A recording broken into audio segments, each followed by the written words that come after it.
Good morning all of you. I am doctor Seema और आप देख रहे हैं अपना यूट्यूब चैनल डॉक्टर आज सर। तो कैसे हैं आप लोग? आशा करते हैं कि बहुत ही अच्छे होंगे।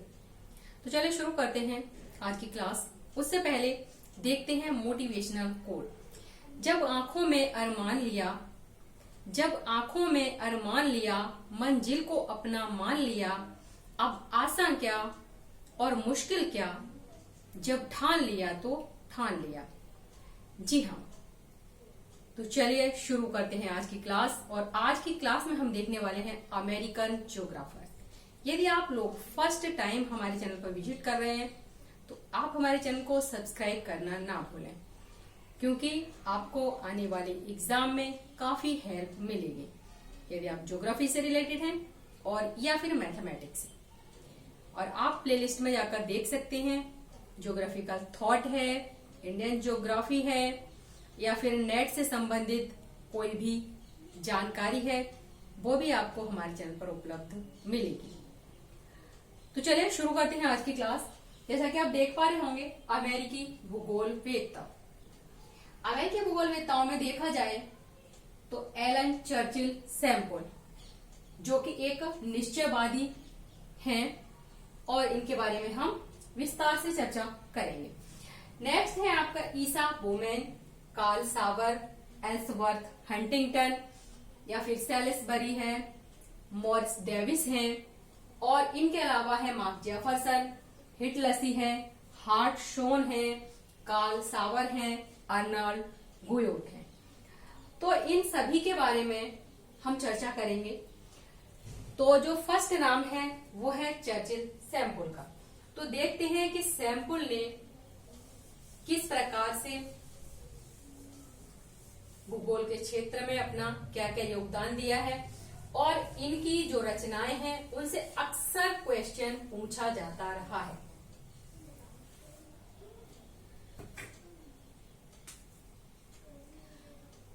तो जैसा कि देखा जाए सैमुअल के बारे में, तो यदि इनके जन्म की बात करें तो 1863 में इनका जन्म हुआ,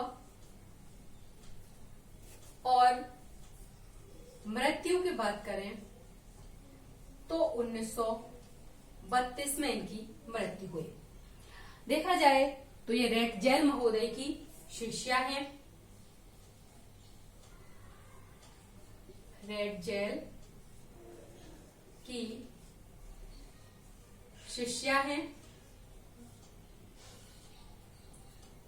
इसके अलावा निश्चयवाद की कट्टर समर्थक रही हैं ये।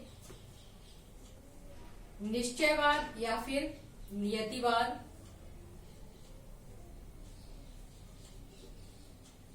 समर्थक रही। कहने का तात्पर्य है कि जो प्रकृति है, प्रकृति ही मनुष्य के लिए किस प्रकार से सुख सुविधाएं उपलब्ध कराती है, किस प्रकार से सामंजस्य स्थापित करती है, तो उसके बारे में इन्होंने काफी चर्चा की है।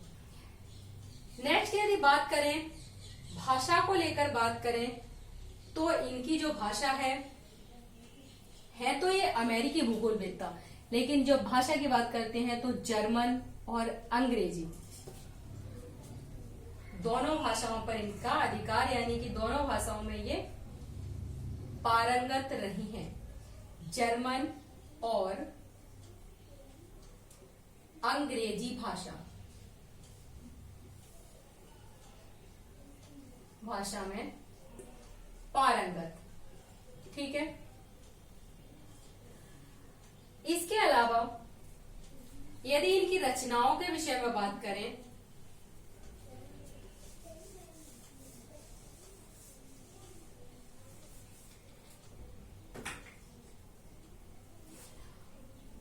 तो सबसे पहले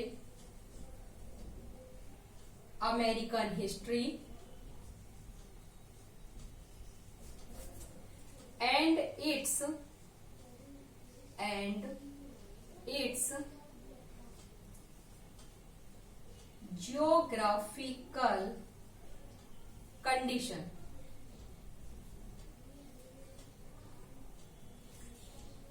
अर्थात अमेरिकी इतिहास अमेरिकी इतिहास और उसकी भौगोलिक दशाएं।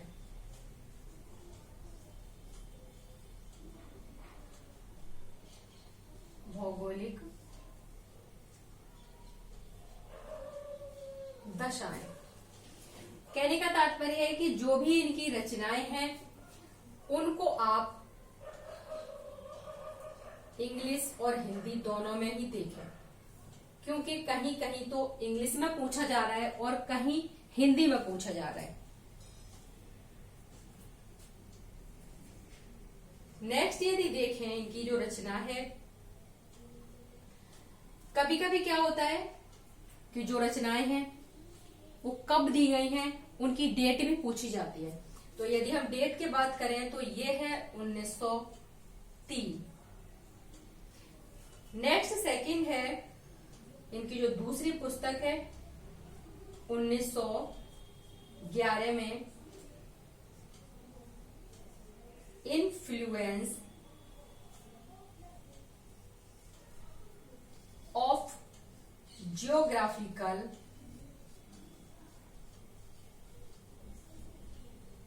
इन्फ्लुएंस ऑफ जियोग्राफिक एनवायरनमेंट, जो इनकी सेकंड पुस्तक है, यानी कि भौगोलिक पर्यावरण के प्रभाव। भौगोलिक पर्यावरण का प्रभाव। यह पुस्तक अक्सर पूछी जाती है एग्जाम में कि भौगोलिक पर्यावरण का प्रभाव किसकी रचना है, या फिर इन्फ्लुएंस ऑफ जियोग्राफिक एनवायरनमेंट किसकी रचना है। तो ये रचना है चर्चिल सैम्पुल की। नेक्स्ट यदि बात करें इनकी तीसरी पुस्तक की,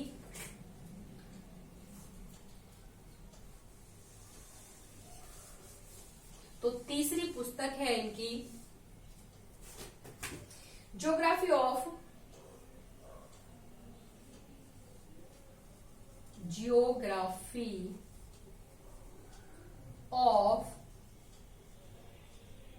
मेडिटेरियन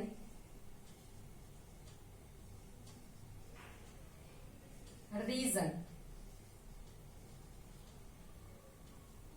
इट्स relation to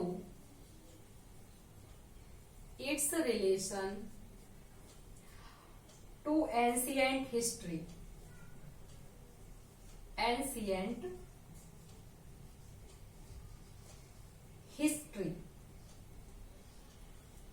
यदि इसे हिंदी में देखें तो भूमध्य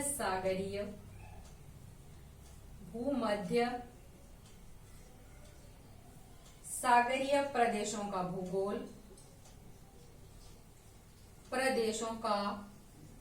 भूगोल,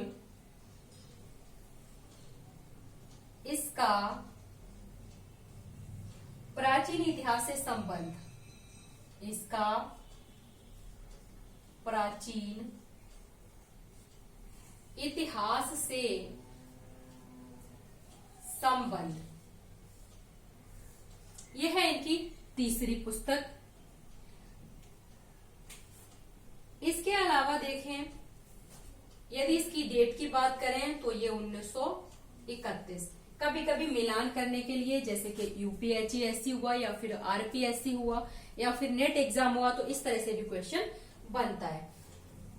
इसके अलावा हम बात करेंगे इनके जो अन्य ग्रंथ हैं उनके बारे में। तो जो अन्य रचनाएं हैं, अन्य ग्रंथ हैं, उसमें आप देखें तो सबसे पहला है औपनिवेशिक इतिहास का, औपनिवेशिक इतिहास का अप्लेशियन अवरोधक।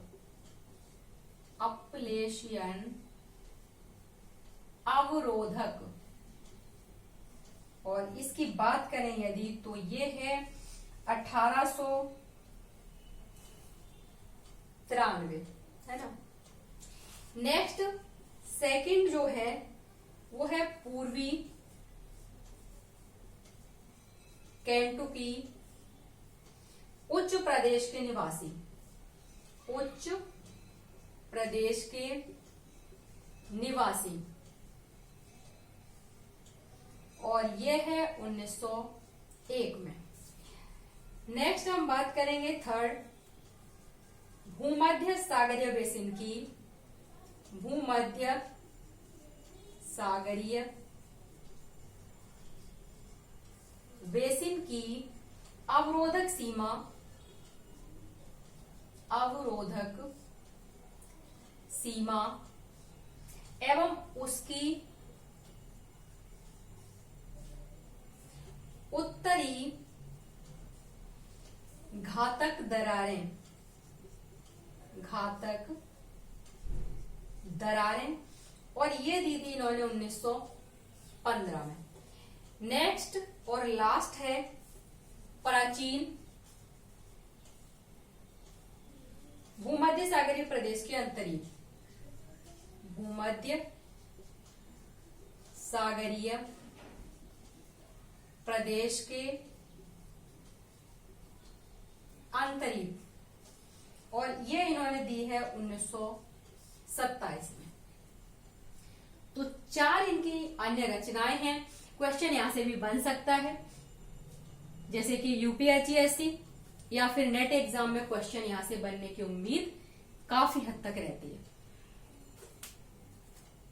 ठीक है, अब हम आगे बढ़ेंगे और आगे देखने वाले हैं ईसा बोमैन को। ये हमने बात की चर्चिल सैंपल की, और इन्होंने एक और बात की थी कि जो मनुष्य है वो भूतल की उपज है। उस पे इन्होंने कई लाइनें लिखी और इन्होंने कहा कि भूतल की उपज है और पृथ्वी है उसका लालन पालन करती है, और यही नहीं, उसे जो समस्याएं हैं उनसे किस प्रकार से लड़ा जाएगा, समस्याओं का किस प्रकार से सॉल्यूशन किया जाएगा, ये भी सारा कुछ हमें प्रकृति ही बताती है, क्योंकि ये निश्चयवादी थी और प्रकृति किस प्रकार से मनुष्य को उसकी देखरेख किस प्रकार से कर रही है, इन सारी बातों के ऊपर इन्होंने काफी लिखा भी है। इसके बाद हम आते हैं ईसा बोमैन। ईसा बोमैन, ईसा बोमैन की बात करें तो इनकी भी रचनाएं, कई रचनाएं ऐसी हैं जहां से क्वेश्चन अक्सर पीजीटी, टीजीटी, यूपीएचईएससी, नेट सभी में पूछा जा रहा है। तो जन्म की बात करें इनके तो 1878 में इनका जन्म हुआ, और यदि मृत्यु की बात करें तो 1950 में इनकी मृत्यु हुई है। जन्म इनका कहाँ हुआ तो उसे भी देख लें। संयुक्त राज्य अमेरिका,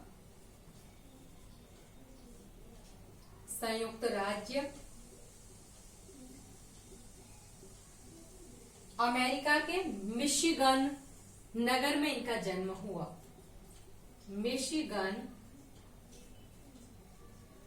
नगर में इनका जन्म हुआ। रचनाओं की बात करेंगे, इनकी रचनाएं अक्सर पूछी जा रही हैं, और जो अक्सर पूछी जाने वाली रचनाएं उनकी बात करेंगे, और इसके अलावा और रचनाएं हैं उनकी भी बात करेंगे।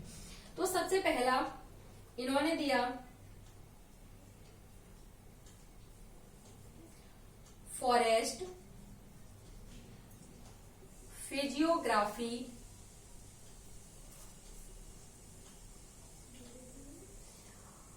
ऑफ द यूनाइटेड स्टेट्स, और ये इन्होंने 1911 में दिया। यदि हम इसकी हिंदी की बात करें तो संयुक्त राज्य का वन, संयुक्त राज्य का वन भू आकृतिक विज्ञान,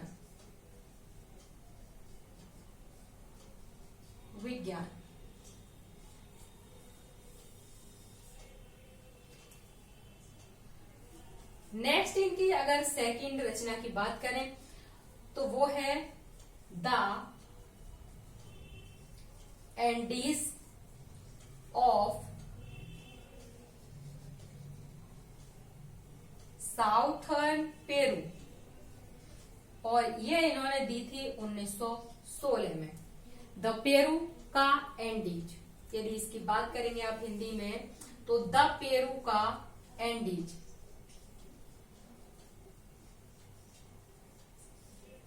ठीक है, नोट करते हुए चलें। नेक्स्ट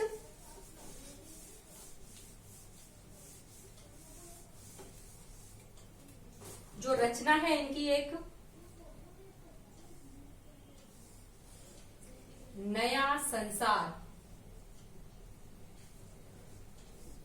नया संसार जो रचना है अक्सर पूछी जाने वाली रचना है, रिपीट हो रही है कई बार ये।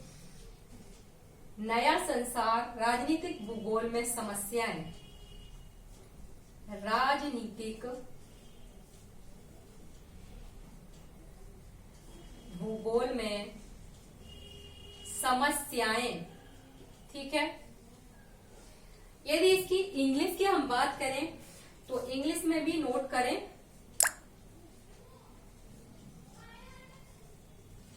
न्यू वर्ल्ड प्रॉब्लम्स इन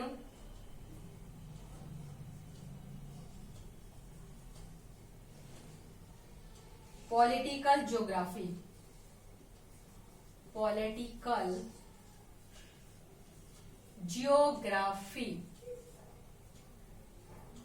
और इन्होंने ये दी है 1921 में। 1921 में दी है, तो इसे अवश्य याद रखें आप लोग। नेक्स्ट है इसके बाद डिजर्ट ट्रेट ऑफ आटाकामा, और ये इन्होंने 1924 में दी, यानी कि आटाकामा के मरुस्थलीय पद चिन्ह। हिंदी में भी देखें, आटाकामा के मरुस्थलीय पद चिन्ह। ठीक है, नेक्स्ट हम बात करें इंटरनेशनल रिलेशंस। इंटरनेशनल